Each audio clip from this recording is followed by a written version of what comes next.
थंडीचे दिवस होते. लपाछपी खेळत असताना मी पळतच लपण्यासाठी काकांच्या रूममध्ये गेले. लपायला जागा शोधत असताना काकांनी मला त्यांच्या चादरीत लपायला बोलवले आणि त्यानंतर त्यांनी माझ्यासोबत चादरीत जे केलं. मी त्यावेळी खूप लहान होते. तेव्हा माझं वय 8 वर्ष होतं. आमच्या घरात माझ्या बहिणीचं लग्न होतं, त्यामुळे अनेक जण घरी आले होते. लग्नासाठी सर्व दूरचे नातेवाईकही आले होते. सर्व नातेवाईक दीदीच्या लग्नाच्या कार्यक्रमासाठी 5 ते 6 दिवस राहणार होते. त्या नातेवाईकांमध्ये अनेक जण ओळखीचे तर अनेक अनोळखी होते. पण अनोळखी असो की ओळखीचे, या सर्व गोष्टीपासून मी पूर्णपणे अज्ञात होते. मी घरात सर्वात लहान आणि नटखट होते. सगळ्यांची लाडकीसुद्धा होते. त्यावेळी मी खूप लहान होते, पण त्या कोवळ्या वयात माझ्यासोबत जे घडले होते त्याची आठवण अजूनही तशीच आहे, ज्याचा विचार करून आजही कित्येकदा मला भीती वाटते आणि त्यामुळे अनेक वेळा स्वतःबद्दल तिरस्कारही वाटतो.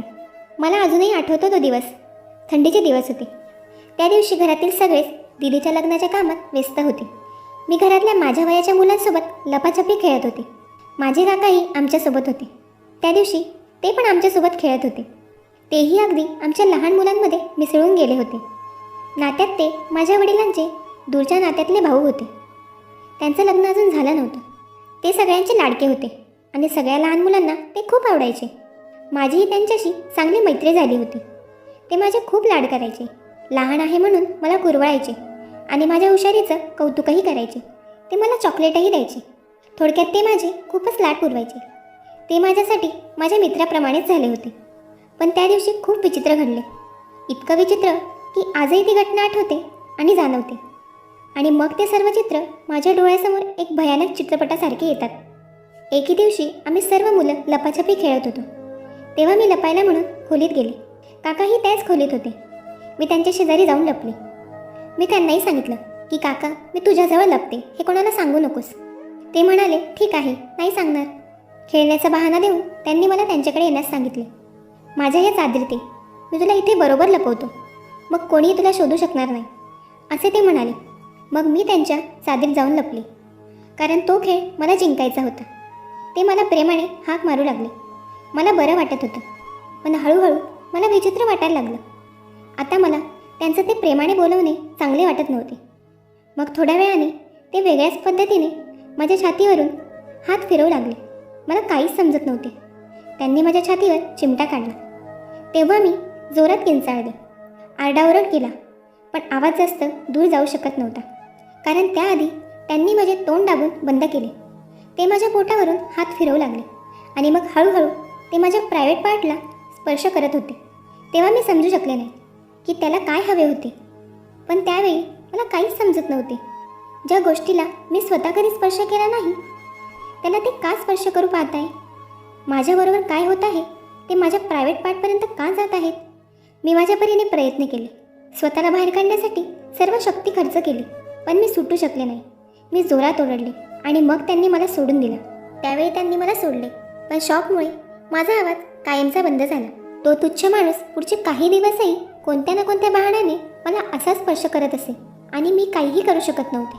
मला आईला सगळं सांगायचं होतं, पण सांगू शकले नाही. उलट तीच मला सांगत होती की सर्व मुलं काकासोबत झोपतील. मला खूप राग येत होता. मी माझ्या आईचा तिरस्कार करू लागले. ती माझं का ऐकत नव्हती? शेवटी माझ्याच माणसांना माझी बदलती वागणूक का दिसली नाही आणि बघितलं तरी दुर्लक्ष का केले जात होते? आईने मला बाकी आईंप्रमाणे घाणेरड्या पद्धतीने स्पर्श करण्याबद्दल का सांगितले नाही, ज्याला आजकाल गुड टच आणि बॅड टच म्हणतात? आई माझ्यात आणि माझ्या भावांमध्ये कधीच कुठला भेदभाव करत नव्हती. पण ती विसरली का की मी मुलगी आहे आणि असे अनेक बदमाश आजूबाजूलाच आहेत, फक्त बाहेरच नाही तर आपल्या घरातही. माहीत नाही माझ्यासारख्या किती मुली असतील ज्यांना शारीरिक आणि मानसिक छळाचा सामना करावा लागला असेल आणि कदाचित त्या आजही तो त्रास सहन करत असतील. मी ठामपणे सांगू शकते की याची सुरुवात कुठेतरी आपल्या घरापासूनच होते आणि हे आपल्याच लोकांकडून घडते. पण आपण हे कोणाला सांगू शकत नाही. आपण का घाबरतो माहीत नाही. एवढंच काय, तर आपल्या घरातही आपला आवाज ऐकून न ऐकल्यासारखा केला जातो. असे केल्याने अनेक वेळा आपण स्वतःला दोषी समजतो. पण हे किती दिवस चालणार? आणि आपलेच लोक आपल्याला आपल्याच लोकांविरुद्ध आवाज उठवण्यापासून का रोखतात? अशाच गोष्टींमुळे ते गिल्ट आयुष्यभर सोबत घेऊन जगावं लागतं. पण असं किती दिवस? आज मला एक मुलगी आहे आणि मी न लाजता सर्व गोष्टी तिला समजवल्या आहेत, कारण जे माझ्यासोबत झालं ते माझ्या मुलीसोबत होऊ नये असे मला वाटते. कारण माझ्यासोबत जे काही झालं त्या गोष्टीची खंत आजही मला आहे.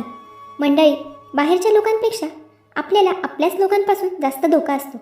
आपल्या मुलांना गुड टच आणि बॅड टच या गोष्टींबद्दल समजवण्याची जबाबदारी पालक म्हणून तुमची आहे.